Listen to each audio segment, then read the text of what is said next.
r/AskReddit. What does your job ask you to hide from the customers? My last job was a white labeled help desk. You had to hide the fact that your company existed at all from the customer. You had to pretend you were from whatever company the customer was using for their IT.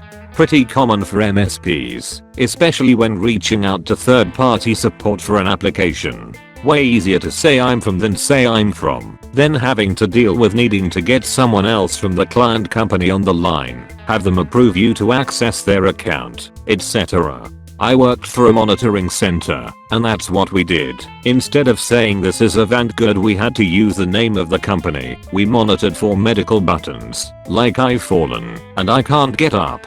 Alert 1, response a link, Life Protect, EMC security company, etc. Security systems for homes and businesses, and fire alarms. The thing that made it the most frustrating was when they were doing something wrong on their end, and we couldn't just straight up tell them what was wrong. Like they would press their button to hang up, but it just calls back into us again, and we have to be like, okay, I'm going to disconnect, you don't have to do anything, while they are screaming that we keep calling them, when it would be so much easier to just say we can't call you. The only way we can get in contact with you is if you press your button, so stop pressing it, unless it's an emergency. That company was awful to work for.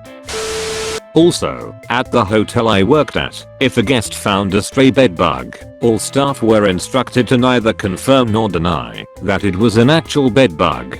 Word games were not fun. I experienced that firsthand. Went to a convention that was infested with cockroaches. Collected a few in a cup and went to the front desk to complain. They reassured me that what I saw was just harmless water bugs and that there were no roaches anywhere in the hotel. None. Zero. Nada. Had to ask them if they'd be fine with me releasing these harmless bugs in the lobby, and the moment I said that they froze and realized there was nothing they could say or do. Brilliant response.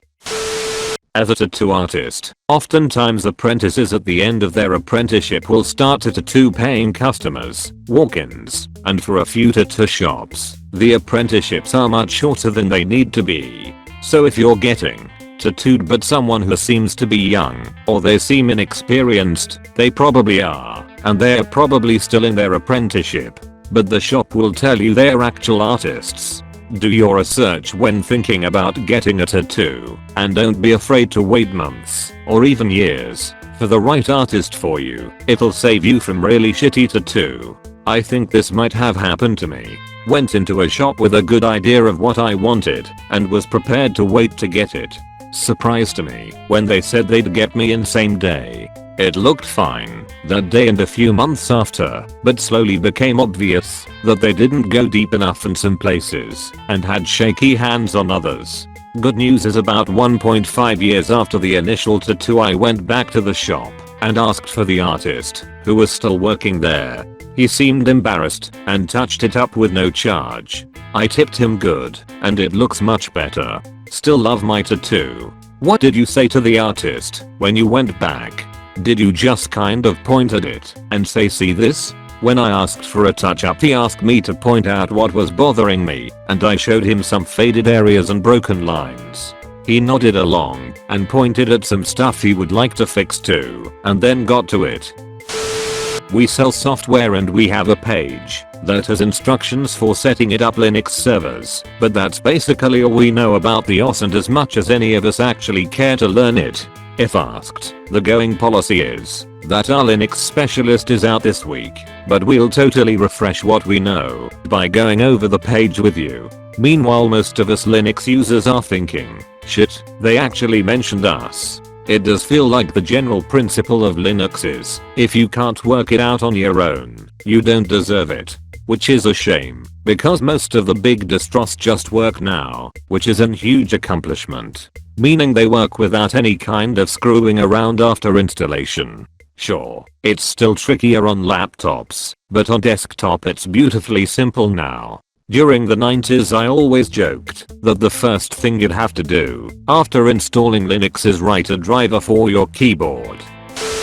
MD in pathology. We are the ones who give the bottom line diagnosis and staging for most cancers and many other diseases. In a weird way, the patient isn't our customer, their doctor is. We are telling them what the diagnosis is and what evidence we have to support it. Anything we say can trigger them to do a whole new treatment plan or a bunch more tests, so we have to be careful not to mention random things that we see unless we want them acting in it. For example, we might think back, quote, these megakaryocytes are a little small, and I see a few of them bunched together here, but it's only in a couple spots. If we bring it up, it might seem more significant than that and trigger a distracting question about one disease process when we know that's not the actual problem. A big part of the training is learning how to communicate the truth without clouding it with the truth. Unfortunately, this often means that the reports are almost unintelligible to the patients because they are not the intended audience of the report really. Cell phone store. Customers returned perfectly good phones all the time. We were told to sell the boxes as brand new first time activations and purposefully leave out the fact that they had, in fact, already been activated and taken home within 48 hours. I'd be pissed if I bought a phone full price and it was even slightly used. I'll let those phones get dusty and would never sell them, just to spite that shitty ass policy. I used to work at one too, and we also did that as well. I think the one thing that annoyed me the most was the push to sell the accessories just cause it was on a daily basis. I understand the need to sell accessories, but what I didn't understand was the need to sell accessories that do not fit the phones. Like, is it that hard to find accessories that actually fit the phones to their exact model? For example, if you wanted a screen protector, it was either gonna fall short around the edges or be too big where we had to cut it so it would fit. It was worse for tempered glass cause it was more expensive. I loathed every time I had to sell one. If I didn't, I would get in trouble and get scolded for not hustling enough. I worked at a small town store, so I knew a good chunk of people and felt terrible selling them. I only sold them whenever managers were present. Otherwise, I'd just tell customers to order off of Amazon. Screw that place. Not now, but back when I worked as an aide at a nursing home, we were forbidden from telling patients we were short-staffed. We were, and it was the fault of administration because they were trying to save money, but literally the residents would be yelling at us because their shower was late or whatever, and we were supposed to just act like it was because we were lazy. Weren't allowed to tell them it was because I had the entire wing by myself. The administrator was sick of having angry family members calling to complain and decided we should take the brunt of it instead. Have some of the same issues at my job. As a CNA, I'm able to explain to them that we are doing our best and that I'm sorry for the delay, but on days when we are understaffed by more than 2 people, I tell them there's no other way to get them to understand. But at my job it's got the opposite effect. It makes the admin keep us properly staffed for the most part. Best of luck. Being an aide is like no other job out there. I worked at a RAPS store on a military base. When packages came back to use for whatever reason, we always told UPS that we donate the contents to on-base thrift store. We'd keep office supply stuff. But that never happened. One cat packaged all his belongings at our store and shipped them prior to leaving for deployment. This was at the start of the Afghan war. He didn't check his shipping label right, and about 3 weeks after it shipped, it came back to us as denied/RTS. We held it for a few months, expecting him to come back. After waiting, my boss told me to open it up and take whatever I wanted out of it. Trash everything else. So, I opened it, and it was like a dream come true. Every gaming system, stacks of games, expensive watches, all sorts of good shit. It didn't feel right. Went in on my day off after hours, looked more inside the box. Found a small address book with numbers.